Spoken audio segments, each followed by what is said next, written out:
Welcome back to Timeless Wisdom Podcast. You guys have been asking about hypocrisy in Islam, especially how the Quran addresses it. Oh, definitely a topic that's always relevant. So today we are going deep, diving into verses 10 through 12. Yes, the chapter often called the cow. Right, the cow. And it's interesting because it's one of the longest chapters, and these verses, they don't just talk about hypocrisy, like on the surface. They connect it to causing mischief, even corruption on earth. It really is a fascinating exploration of the concept and its impact. Okay, so verse 10 starts off pretty strong, talking about a disease in their hearts. Right off the bat. That sounds intense. It is, but not in the way we might immediately think. We're not talking about a physical illness here. It's more about, the Quran uses this disease metaphor, this diseased heart, to describe a spiritual state. Okay. It's that inner turmoil that someone experiences when they're constantly living a lie, deception, when they're out of sync with their true selves. So it's almost like the Quran is tapping into what we now understand in modern psychology as the toll that living a double life takes on our mental well-being, right? Exactly. That dissonance, that lack of alignment, it creates a kind of spiritual disease. Wow.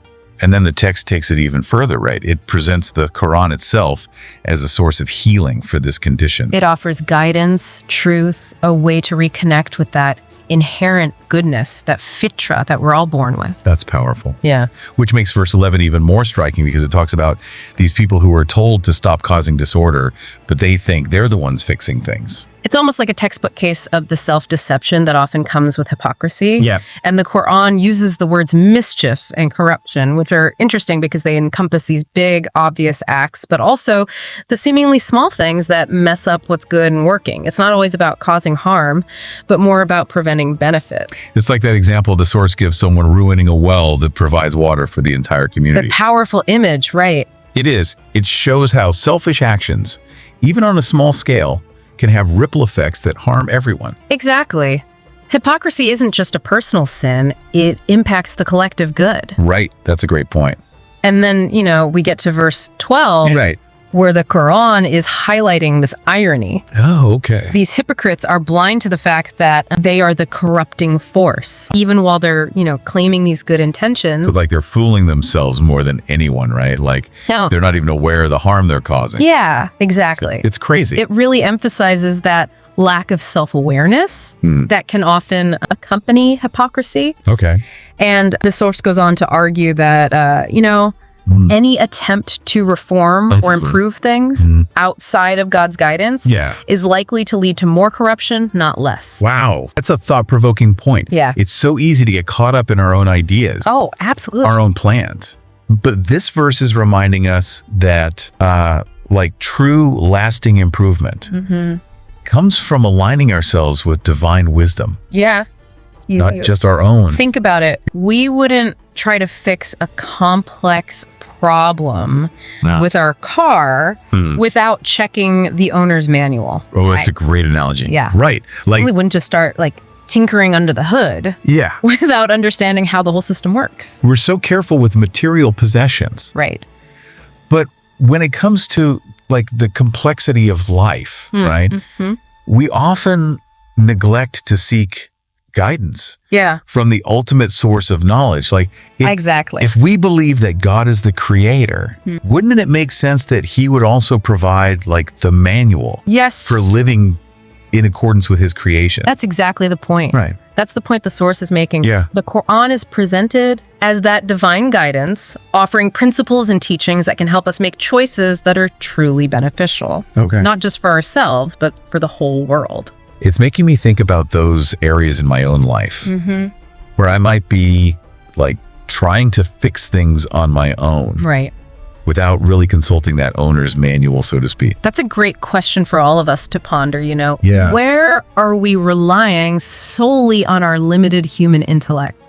And where could we benefit from seeking guidance from a higher source? Right. The Quran offers a wealth of wisdom on this topic, but it's up to us to engage with it, to study it, and to try to apply its teachings in our daily lives. Speaking of seeking guidance, I'm curious about how these verses relate to the concept of Fitra, in Islam. Could you explain that a bit for our listener? Yeah, sure. I think that's a really important concept. Fitra is a beautiful concept. Okay. It refers to the pure, inherent nature that every human being is born with. It's that innate inclination towards truth, goodness, and belief in a higher power. You could say we're hardwired connection with the divine. So when we stray from that connection, right, when we engage in hypocrisy and live out of alignment with our true selves, it creates a kind of corruption, both within ourselves and in the world around us. Exactly. Hypocrisy can be seen as a deviation from our fitra, a distortion of who we truly are. And this distortion can manifest in harmful action, as we see in the verses we're discussing. So these verses aren't simply condemning hypocrisy as like an abstract concept. Right. They're urging us to reconnect with our fitra, to seek guidance from the source that created us, and to live in accordance with that inherent goodness that we all possess. Precisely. Right. It's a call to align our actions with our true nature and with the divine wisdom that can guide us towards a life that is more fulfilling and beneficial for everyone. I love that. It's not just about like avoiding bad behavior. Right. It's about actively pursuing a life of truth, Yes. integrity, and harmony with both our own nature and the will of our Creator. And that pursuit requires constant self-reflection, Right. seeking knowledge, and striving to live up to the high standards that the Quran sets for us. What I find really interesting is how the Quran, 1400 years ago, was already highlighting this psychological aspect of hypocrisy. It's incredible, isn't it? It's not just like an outward behavior. Right. It's an internal state Yeah. that impacts our well-being. The Quran delves into the depths of the human psyche, Right. recognizing the complex interplay Yeah. between our thoughts, emotions, and actions. It's like it's saying, look, you can't just pretend to be something you're not. Right. True change starts from within. Yes. You have to address the root causes of your hypocrisy if you want to truly live a fulfilling life. And the Quran doesn't just leave us hanging. It offers guidance on how to purify our hearts, strengthen our connection with God, and cultivate that genuine sincerity in all that we do.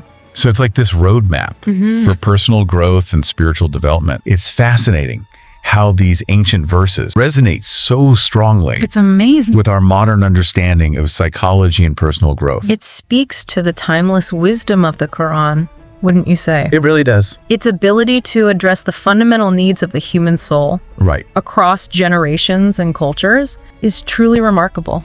The search for meaning, purpose, and authenticity is something we all grapple with. Yeah. And the Quran offers profound guidance on how to navigate that journey. It's a call to awaken to our true potential, to cultivate our inner goodness, Okay. to strive to live a life that is pleasing to our Creator, Okay. while also benefiting ourselves and those around us.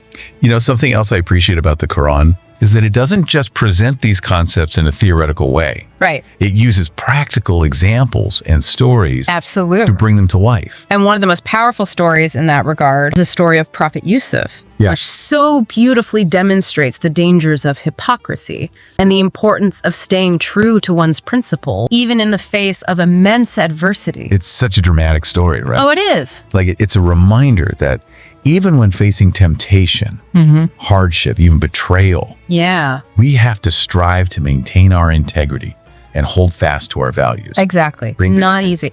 The story of Prophet Yusuf highlights the importance of seeking refuge in God, relying on his guidance, Okay. and being patient during trials. It's a powerful example of how faith and righteousness Yeah. can ultimately triumph over deceit and corruption, both within ourselves and in the world around us. It's a story that continues to inspire and guide Muslims to this day. Absolutely. It's a beautiful example of how the Quran uses storytelling to convey profound spiritual and moral lessons that we can apply to our own lives. And it's a reminder that the Quran isn't just a book to be read. Right. It's a guide to be lived. It's meant to be reflected upon, internalized, and put into action. So it's not just about reading the words. Right. It's about actively engaging with the teachings and allowing them to transform us from within. And that brings us back to the importance of seeking knowledge and understanding. Yeah.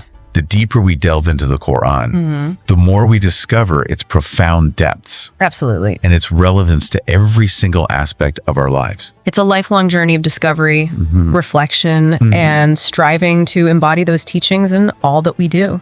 And it's a journey that can lead us to a life that is more purposeful, more meaningful, Yeah. and ultimately more fulfilling. Absolutely. It's about aligning ourselves with the divine blueprint for humanity, unlocking our true potential, Yeah. and contributing to the betterment of ourselves and the world around us. That's beautifully said. Thank you. It's about recognizing our interconnectedness, embracing our responsibility as stewards of creation, and striving to leave the world a better place than we found it. And this understanding should motivate us to strive for sincerity, trustworthiness, and actions that contribute to the well-being of all. It's about recognizing our responsibility as citizens of the world and working towards creating a more just, equitable, and harmonious society. And that responsibility extends beyond our immediate circles.